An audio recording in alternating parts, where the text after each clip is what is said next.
Dalam nama Bapa dan Putra dan Roh Kudus. Amin. Allah yang berbelas kasih, sabda-Mu adalah terang dan pelita hidup kami. Bimbinglah kami oleh Roh Kudus-Mu. Amin.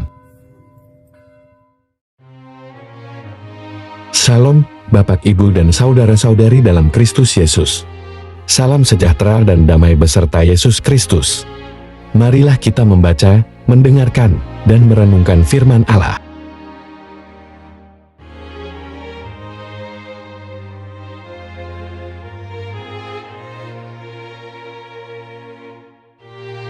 Bacaan Injil.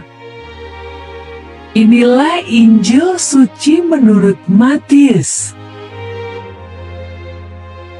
Pada suatu hari, Yesus berkata kepada orang Farisi dan ahli Taurat, Celakalah kamu, hai pemimpin-pemimpin buta, yang berkata, bersumpah demi bait suci, sumpah itu tidak sah. Tetapi, bersumpah demi emas bait suci, sumpah itu mengikat. Hai kamu orang-orang bodoh dan orang-orang buta, apakah yang lebih penting? Emas atau bait suci yang menguduskan emas itu? Bersumpah demi mazbah, sumpah itu tidak sah. Tetapi, bersumpah demi persembahan yang ada di atasnya, sumpah itu mengikat. Hai kamu orang-orang buta, apakah yang lebih penting? Persembahan atau mezbah yang menguduskan persembahan itu? Karena itu, barang siapa bersumpah demi mezbah, ia bersumpah demi mezbah, dan juga demi segala sesuatu yang terletak di atasnya. Dan barang siapa bersumpah demi bait suci, ia bersumpah demi bait suci, dan juga demi Dia yang diam di situ. Dan barang siapa bersumpah demi sorga, ia bersumpah demi tahta Allah, dan juga demi Dia yang bersemayam di atasnya. Demikianlah sabda Tuhan. Terpujilah Kristus. Renungan Injil. Jangan menjadi orang munafik di depan orang, dan jagalah selalu bibirmu. Sirat pasal 1 ayat 29. Menurut Kamus Besar Bahasa Indonesia, kata munafik ada dua arti. Pertama, munafik adalah berpura-pura percaya dan setia kepada ajaran agama, tetapi sebenarnya hatinya tidak suka. Kedua, munafik adalah mengatakan sesuatu yang tidak sesuai dengan perbuatannya. Orang munafik adalah orang yang berpura-pura, bersikap baik, ramah, memuji, berbuat baik, bermanis muka, supaya dilihat orang dan ada motivasi tertentu yang menjadi tujuannya.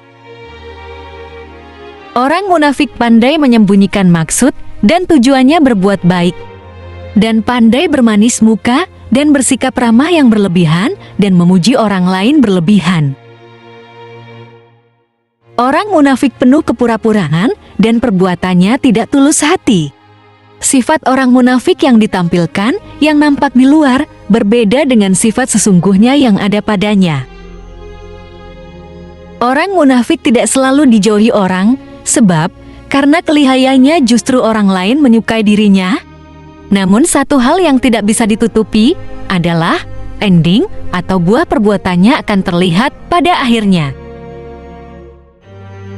Mari kita buka Injil Lukas pasal 8 ayat 17. Sebab tidak ada sesuatu yang tersembunyi yang tidak akan dinyatakan, dan tidak ada sesuatu yang rahasia yang tidak akan diketahui dan diumumkan. Bapak, Ibu, dan saudara-saudari dalam Kristus Yesus, bacaan hari ini dan esok hari mengenai Yesus mengecam dengan sangat tajam kepada orang Farisi dan ahli Taurat dengan mengatakan, "Celakalah kamu, hai kalian orang-orang munafik." Menurut bacaan hari ini dari Injil Matius, ada 4 hal yang merupakan kemunafikan dari ahli Taurat dan orang Farisi yang dikecam oleh Yesus, yaitu: kecaman pertama, Matius pasal 23 ayat 13. Karena kamu menutup pintu-pintu kerajaan sorga di depan orang, Sebab kamu sendiri tidak masuk dan kamu merintangi mereka yang berusaha untuk masuk. Kita bandingkan dengan ayat sejajar dari Injil sinoptik lainnya di bawah ini. Lukas pasal 11 ayat 52. Celakalah kamu, hai ahli-ahli Taurat, sebab kamu telah mengambil kunci pengetahuan. Kamu sendiri tidak masuk ke dalam, dan orang yang berusaha untuk masuk ke dalam kamu halang-halangi. Apa yang dilakukan ahli Taurat dan orang Farisi untuk menutupi pintu-pintu kerajaan sorga? Pertama, mereka menghalangi orang lain datang kepada Yesus. Mereka ahli Taurat dan orang Farisi adalah pemuka agama Yahudi, melarang masyarakat Yahudi datang ke Yesus dengan ancaman dan intimidasi.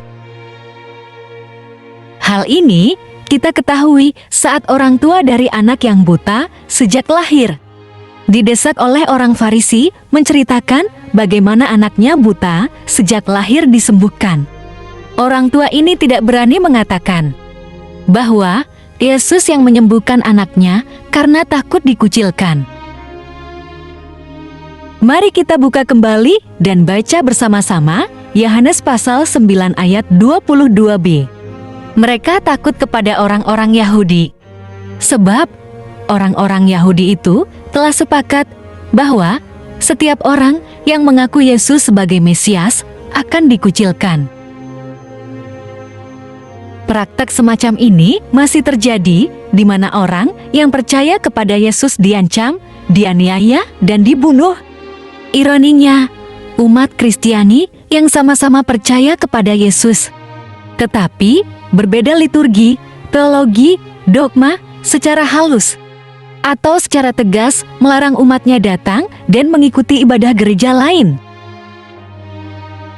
Berbagai upaya sudah dilakukan ribuan tahun untuk menyatukan semua gereja dalam kesatuan di dalam satu tubuh Kristus. Namun, sampai detik ini belum terwujud, entahlah apa penyebabnya. Kedua, mereka menghalang-halangi orang lain mengajarkan kebenaran Tuhan. 1 Tesalonika pasal 2 ayat 15 sampai 16.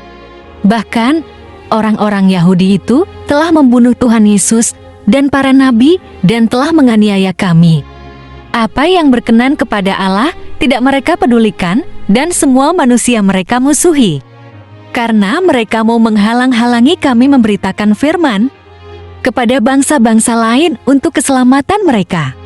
Demikianlah mereka terus-menerus menambah dosa mereka sampai genap jumlahnya. Dan sekarang murka telah menimpa mereka sepenuh-penuhnya. Ahli Taurat dan orang Farisi menghalangi Yesus mengajarkan tentang kerajaan sorga dan menyatakan dirinya adalah Mesias, sebab dianggap menghujat Allah dan imam besar sekalipun beranggapan seperti itu. Baca Matius pasal 26 ayat 63 sampai 65. Termasuk juga sebagian masyarakat Yahudi terprovokasi menghalangi Yesus menyatakan dirinya adalah Mesias. Mari kita buka kembali Injil Yohanes pasal 10 ayat 33. Jawab orang-orang Yahudi itu, "Bukan karena suatu pekerjaan baik, maka kami mau melempari engkau, melainkan karena engkau menghujat Allah dan karena engkau, sekalipun hanya seorang manusia saja, menyamakan dirimu dengan Allah." Ketiga, mereka menyebarkan ajaran yang tidak sesuai dengan kebenaran Tuhan. Yohanes pasal 9 sampai 16. Maka kata sebagian orang-orang Farisi itu, "Orang ini tidak datang dari Allah, sebab ia tidak memelihara hari Sabat." Sebagian pula berkata, "Bagaimanakah seorang berdosa dapat membuat mujizat yang demikian?" Maka timbullah pertentangan di antara mereka. Jika orang yang percaya kepada Yesus menyebarkan ajaran yang tidak benar dan tidak sesuai dengan ajaran Yesus, maka orang ini mendurhakai Yesus sebab mungkin ada motivasi tertentu yang mendorong ia berbuat begitu. hendaknya kita mawas diri untuk tidak mengatakan bahwa ajaran gereja lain tidak benar atau menyimpang sesat dari ajaran Yesus. Pertanyaannya adalah, apakah aku mawas diri menjaga sikapku agar tidak menjadi orang munafik di segala bidang kehidupan, terutama di bidang kerohanian? Marilah berdoa. Allah Bapa, sumber pengharapan, Engkau telah mengikat perjanjian dengan semua orang melalui Yesus yang terurapi. Semoga kami selalu berpegang teguh pada Dia dan berkembang menjadi umat yang patuh setia. Dengan pengantaraan Yesus Kristus, Putra-Mu, Tuhan kami yang bersama Dikau dalam persatuan Roh Kudus, hidup dan berkuasa Allah sepanjang segala masa. Dalam nama Bapa, Putra, dan Roh Kudus. Amin.